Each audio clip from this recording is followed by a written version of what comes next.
UFC Fight Night, Della Maddalena versus Carlos Prates is about to take place, and I'm so excited for it. It's a banger of a fucking card. There's a lot of banger fights, and we're gonna go through them.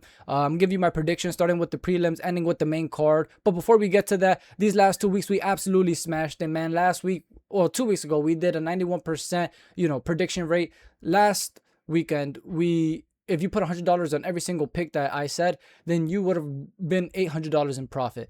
Now, I'm still looking to smash it this week as well. First fight, Dom Marfan versus Cody Steele, which is basically Dom being the Muay Thai fighter and Cody Steele being the BJJ artist. But I think Cody also has powerful hands and he's not a bad striker.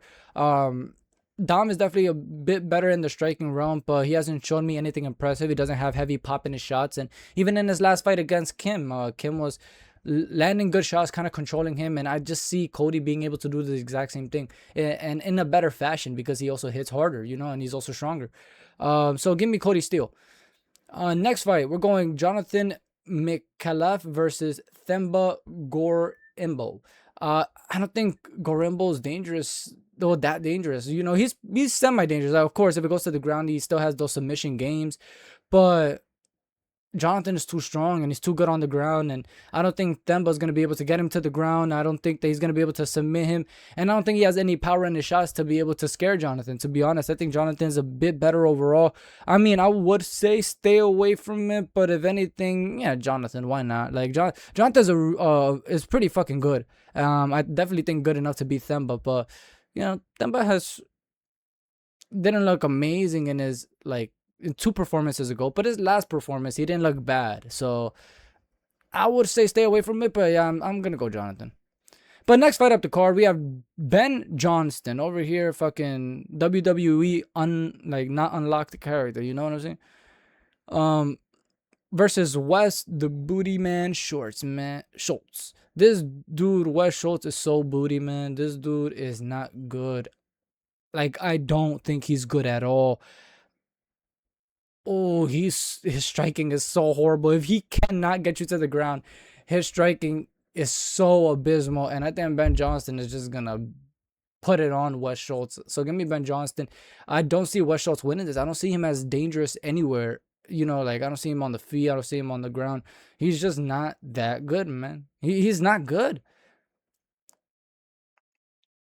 Kobe Thickness. Thickness, because he got that BBL already done, versus Vince Morales. And Vince is good, but I just think that Kobe Thickness overall is better. I mean, look at his fight against Topuria, man. He looked incredible. Very accurate, unanimous decision, so what? But he got rocked once and then he came back. He has good IQ. He knows where the fight is supposed to go and what he needs to do to win, and he's just a winner, man. And if you don't have any attributes that are outstanding, if you're not a power puncher and a decent boxer, if you're not a amazing ground game specialist, I think it's gonna be really hard to beat Kobe Thickness. This guy is fucking good, man. And even Topuria was having a hard time because he was getting caught a lot. A lot of these shots were catching Topuria. It's just Topuria it's Topuria, man. Not Ilya Topuria, his brother something like that. Topuria, Alexander Topuria. I'm sorry, I butchered him so badly. But yeah, he's fucking amazing. And I see him I see him as a champion. I see him champ status. It's really hard for me to say if you're Kobe did amazing against him. That's all you need to know. But moving on to the next fight. For a second, I was like, yo, why is Jacob a -1,000? This is outrageous, man. I thought it was going to be another Cody Durden prediction, but nah, it's not. It's not.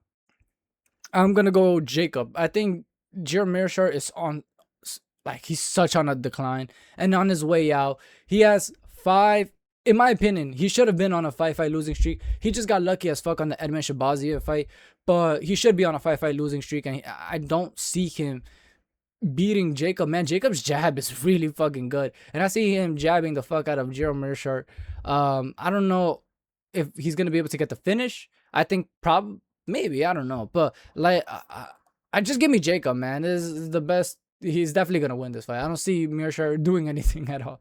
I don't see him doing anything to Jacob at all. Jacob is super fucking impressive, man. Super fucking impressive. Give me one more second, because I also think that, if I'm not mistaken, hold on, never mind. It's gonna be moving up. But moving up to the next fight, Junior Tafa versus Kevin Christian. I'm gonna go Kevin Christian. I thought that Junior Tafa was having against Billy Elika, something like that.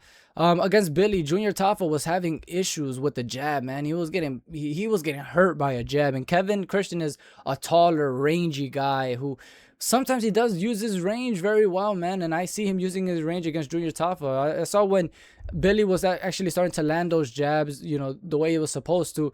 Junior couldn't land a single shot, and like I said, Kevin is a longer guy. Like in reach, his reach is longer than Billy's. He's a taller guy. It's gonna be hard for Junior to land that shot. Junior's a good boxer, but Junior's a good boxer. He's a better boxer than Kevin. Don't get me wrong. I just think Kevin's gonna be able to keep it on the end, on the back end. You know, like fighting him and just moving around. And just using his reach very well. But next fight of the card, this is a banger, bro. This is a fucking banger, bro. Cam Roston. Yes, I don't know how to pronounce their fucking names. Robert Bryzek, something like that. This is a banger, man. But the thing that I don't like about Robert is how inconsistent he is. Like I think every single fight that he takes is like almost a whole year apart. I don't like that. And he's older. So I think that Cam Roston is gonna win based off of that reason. I've seen Robert like have a bit of trouble with certain strikers, and I think Cam, I'm not saying Cam is gonna walk him down and it's gonna be a walk in the park. This is why I think it's a banger. Watch, Cam, he's great. I think he's a kickboxer. He's a great kickboxer. He's gonna be able to keep it on the far end, just like any kickboxer would. Any good kickboxer would. He's gonna use his kicks. He's gonna use his range. He's gonna use his length. And he is a taller, rangier fighter.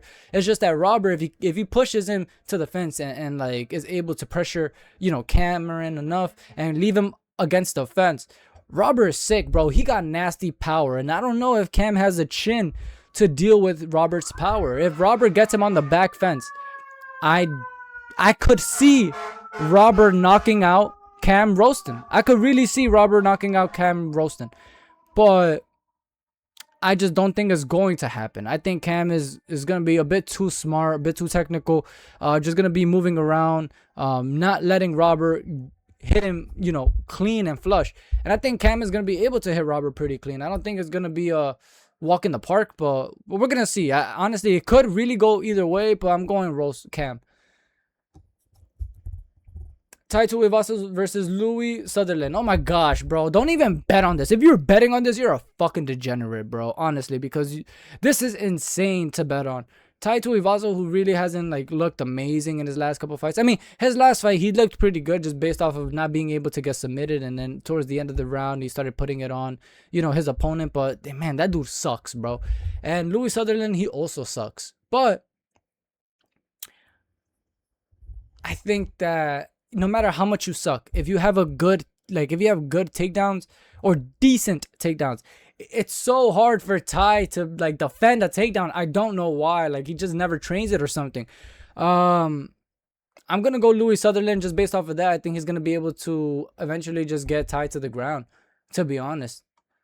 Moving forward, Shamil, the GOAT, Gazian versus Brando Pericic.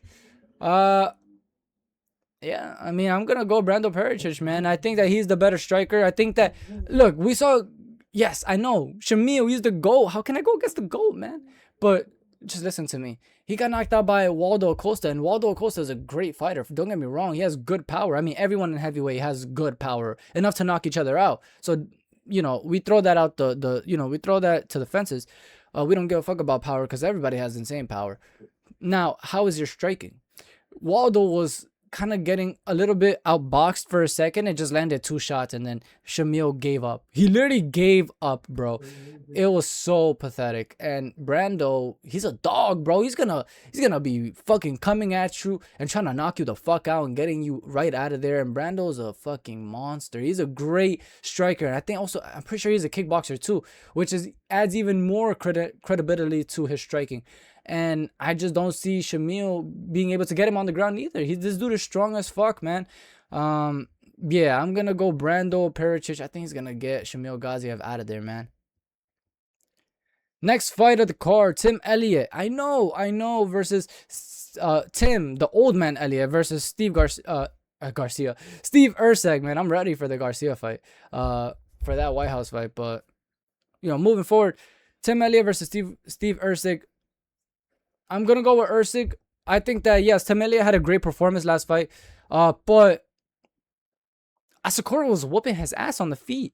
I think Steve Erceg is going to be doing the same thing, and I just think that his takedown defense is a bit better than Kai Asakura's. Also, like, he's going to be able to get up on his feet. I think Kai is good, but Erceg, like, I think he's a bit better just based off of, like, his striking is good around like the level of Kai Asakura, I would say. As well as I think his biggest, like, factor to him is his IQ. Because if in his fight, yes, he got rocked and he got the shit beat out of him by O'Day Osborne in the first round, but his IQ saved him in the second and third round, and he instantly fixed it. He instantly fixed the mistakes that he was making. It was really fucking impressive, and I think he's gonna be able to do that against Tim Elliott. Just piece him on the feet, and there's nothing that Tim is gonna be able to do. Yes, he's a crafty veteran, but it's probably time to retire. This man is not consistent either. I mean, he only fought once in 2025, and he's about to fight right now. And then before that, I think his last fight was 2023. He's an old man. It's time to get out of there. Tim Elliott, it's time. But talking about old men, Beneil Dariush, man. Oh my gosh. What did Beneil do? Why does the UFC hate him? Why do they want to see him get knocked out over and over and over and over and over again? Now, I think that Beneil should have probably been on a 4-3 fight losing streak, because I'm gonna take Renato Moicano's word for it. He said that he didn't want to knock out Beneil Dariush, so that's why the fight went the way it did. If that's the case, Quillen is not going to be scared to knock out Beneil, especially in his hometown. In his home, basically in his home. Man, Quillen is just so good, man. He's so strong, so big for the division. He's a monster, man. It's going to be very difficult for me to imagine Beneil beating Quillen. I don't think Beneil has the power to do so. I don't think he has the takedown. I don't think he has the takedowns to do so. I don't think he has the striking to do so. I think Quillen is just too big, and the next, like, prospect, the next star coming up, well, maybe not huge star, but next star at least in lightweight, man. Lightweight is dying, and we need good people, and Quillen is going to be that guy. I think the UFC knows that, so they're going to try to give him Beneil and try to get Beneil out of there, man. But oh my god, what a banger of a fight, man. What a fucking banger. I'm so excited for this damn fight. Jack Della Maddalena versus Carlos Prates. And I'm going Jack Della Maddalena. I think he's the better striker. Now, don't get me wrong. Yes, I understand Carlos Prates has the longer reach and he's the harder hitter, but look at his fights, man. When does he strike? He only strikes when guys are too stationary. Jack likes to move around. He uses his foot movement and head movement, gets his head off the center line, and has amazing striking. I think his striking is better than Carlos Prates. It's just he doesn't have the same type of power. And yes, I understand people are going to probably look at the Belal Muhammad fight and see, oh, but look at Jack. He was getting hit multiple times. But Belal was walking through strikes just to land a strike. That's completely different striking styles than from what Carlos Prates is doing. That dude stalks you down once you stop moving. Bam, bam. Look at his fight versus Ian Gary. Ian was moving most of the fight. When Ian stopped moving, that's when Carlos Prates started being aggressive. And then when Ian started moving again, Carlos had nothing. Carlos literally had nothing for him. He literally threw so little. Like, his attempts and throwing was less than Ian's like landing like shots. You understand? That's crazy as fuck. But yes, I think Ian Gary has the best foot movement in that division in welterweight. He definitely has the best foot movement in welterweight. But I think Jack Della Maddalena is the second best. Has the second best foot movement in this division and like moves well and around the cage. And I think he's going to be able to do this to Carlos Prates and land great combinations where Carlos Prates is not a counterpuncher, man. He's not a counterpuncher. He's not going to counter Jack. He's going to guard himself and likely just move back. once Jack starts striking. And one more thing about Jack and his striking, he has pretty good distance control. Like, he understands when someone is in striking range, he starts attacking. He gets you scared to, like, not to get into that striking range. He's really fucking good, man. He's really fucking good. Damn, yeah, I'm gonna go Jack Della Maddalena, man. But let me know what you guys think. Let me know if you think that my picks are insane. But I think they're good as fuck. But maybe I'm crazy, man. Let me know what you guys think. Have yourselves a wonderful day. I enjoy you, beautiful people. Mwah.